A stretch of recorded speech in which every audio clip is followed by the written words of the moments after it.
Hello everybody, I am Nick Eberly, the founder of the SoCal League of StarCraft. I'm here casting the first game of the league's first ever 2v2 StarCraft tournament. So it's gonna be a lot of anticipation for this tournament. I got a couple teams playing. Should make for some really awesome, just great fun matchups. So spawning up here in the top left corner we have Cynics, otherwise known as Josh Lynn. His partner, also a Zerg player, is Amazingness, otherwise known as Michael Lee. Their opponents are the orange Protoss player Morpheus, otherwise known as Matthias Wong, and his partner Quacktastic, otherwise known as Marcus Quack. It'll be a great couple of games. This will be a best of 3 all throughout the tournament, so should make for some great games. Now on to the this actual game itself. We have some scouting going on.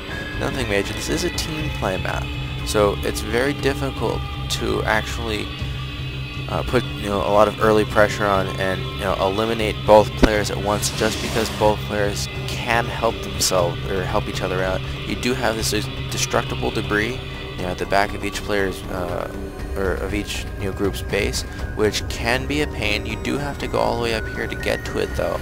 But what I have seen is you can potentially knock that down, and then what that does is it forces the players to put up some kind of defense there.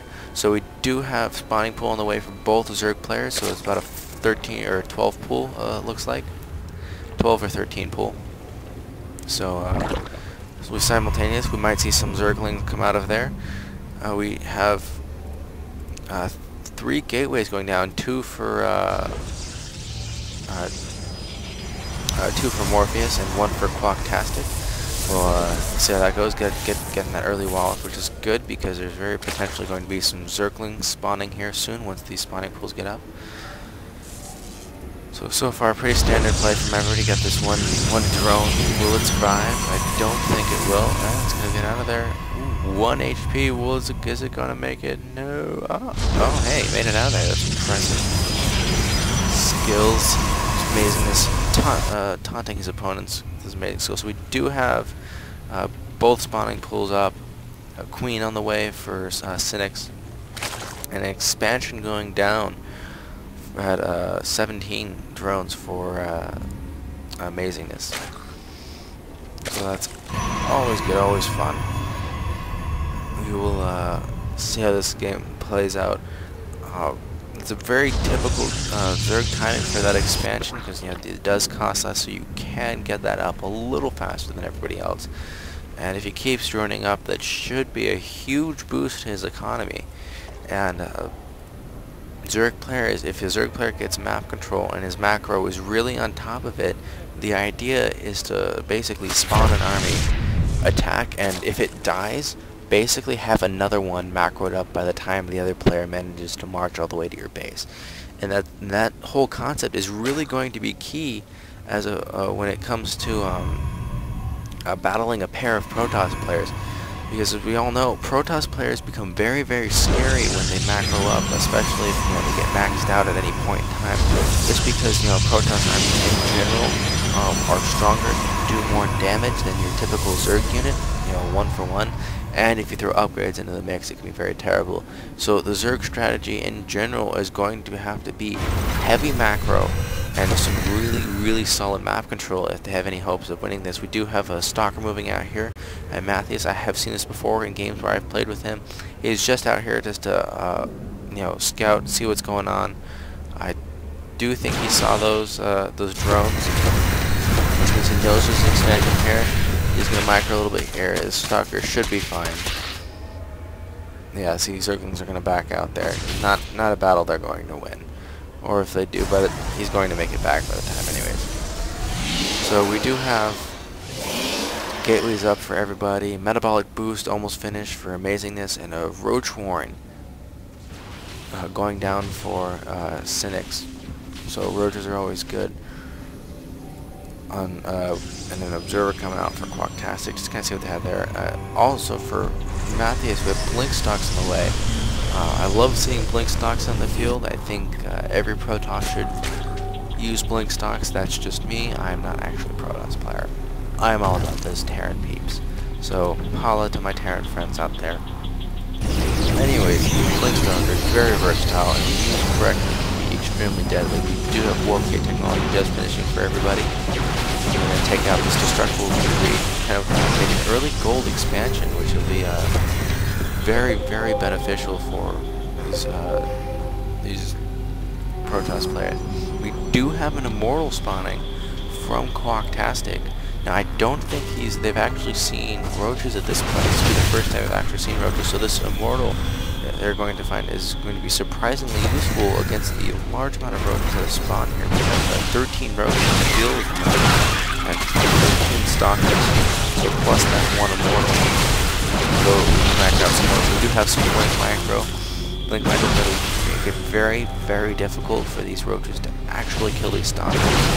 I'm not worried about the stalkers dying at all. We do have a Zergling on this watchtower, so they will be able to spawn anything that heads that way. Zerglings on both watchtowers, which is always good to have that control. So what do we have coming up here in production? We have more roaches and another mortal just now finishing. So we'll see if he decides to actually get out any more mortals. So that'll be a 2 on the field, I believe. I did see a Hydralisk go down for one of these players. It must have been Cynics. Yes, I saw it go down somewhere. Well, we do have a bit of an engagement down here. This is going to be a lot of stalkers here. We're going to be doing some really heavy damage here. I don't think these roaches are going to be able to hold us up, especially because we don't have the research. So that micro is going to just ball of stalkers. That's fine. We do have the Warlock here kindly joining the fight, and it will 50 damage to these roaches who are typically the tanks of the Zerg army, but not when they have to deal with immortals. It's going to be a very scary looking push by the Protoss players.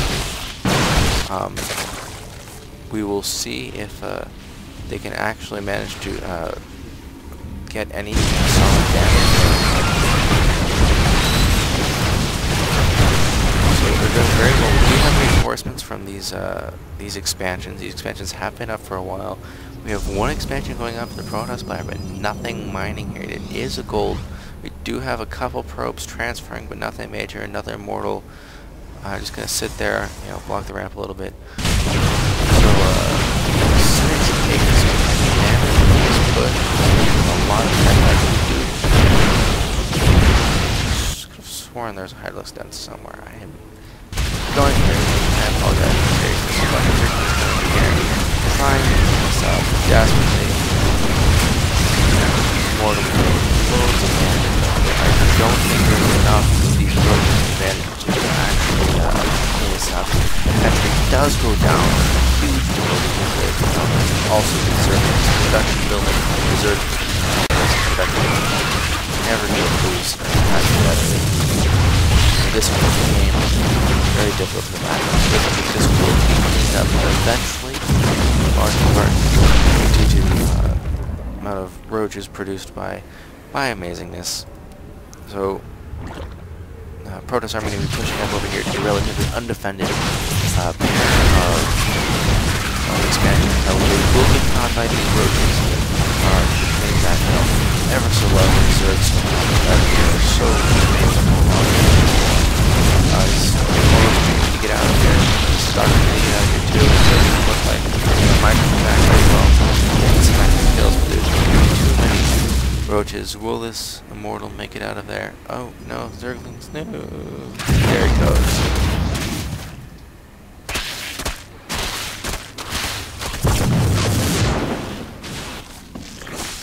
Yeah, so just looking at this, I was originally live casting this game, and then I had my router disconnected at about that time, so my internets had died. It was a sad day for all of us. But I had Marcus email me this replay, so I do know what happens, but I'm going to be casting this objectively, keep up the suspense. So cause I actually haven't seen about this half of the, this half of the game. So we do have an expansion going up, or not really an expansion, it's just rebuilding the base. Apologize for that. So more roaches and zerglings out here. Very scary looking Protoss ball. That's a good focus fire by the Zerg player. I don't know if they have enough to deal with this. These Immortals have been sitting in the back, laying waste to the roaches. Immortals are probably the best thing in the world. Armor doors or tanks. Roaches, stalkers, they just will do terrifying amounts of damage, especially if you can get any kind of upgrades in there at all, because they already do 50 damage. Again, I'm ready to get upgrades, it just climbs up there, becomes very, very, very scary. So we have several mortars on the way, and charge lots being introduced by both Protoss players. That's always good, because it means those zealots who can, really jump into the fray. Zealots are typically, I think, underrated by a lot of players in mid to late game, but you cannot falter on your Zealot production. We do have Dark Templars moving out here, and I don't think there's any observers out on the field. No detection whatsoever, so this is going to do some very, very devastating damage. We already have drones being popped over here. Fortunately, he's on top of it. You reckon it. I don't know if he sees this one here just yet. Just one shot into the drones, it's terrible. So we do have a push over here, the charge that's going to work. But like I was saying about Zealots, is that oftentimes Protoss players will neglect to make enough Zealots and you'll get big battles. But really the best Protoss players in the world will have plenty of Zealots because when you get into those giant pitch battles, this probably will be cleaned up by our Zerg player over here. But when you do get into those pitched battles, what ends up happening is, players, spam them on the big scary units like, Cloth Science, Doctors, whatever. And so what ends up happening is Zealots will go ahead and hack away at the other player's armor like they're doing right now, but they'll hack away completely unnoticed and will do quite a bit of damage. So we do have this expansion up. Quacktastic has taken this expansion over here. Kind of interesting setup from this map with these naturals and this choke over here, but it can be defended easily if you have competent micro. Fantastic point micro over here.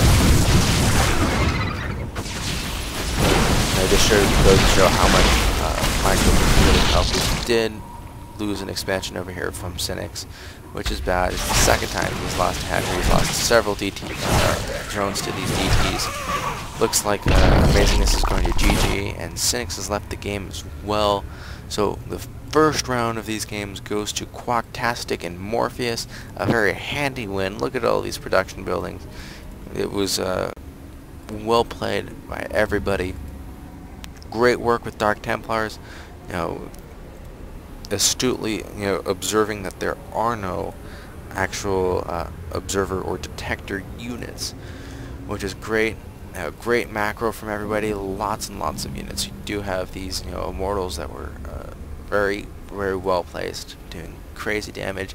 I think the Zerg players stayed on roaches for too long, and were not able to actually deal with the, the hordes of Protoss armies coming up and owning all of their bases. Definitely did not help that Cynics lost hatchery twice. But that was an exciting first game in the first ever tournament of the SoCal League of StarCraft. I'm looking forward to casting game 2.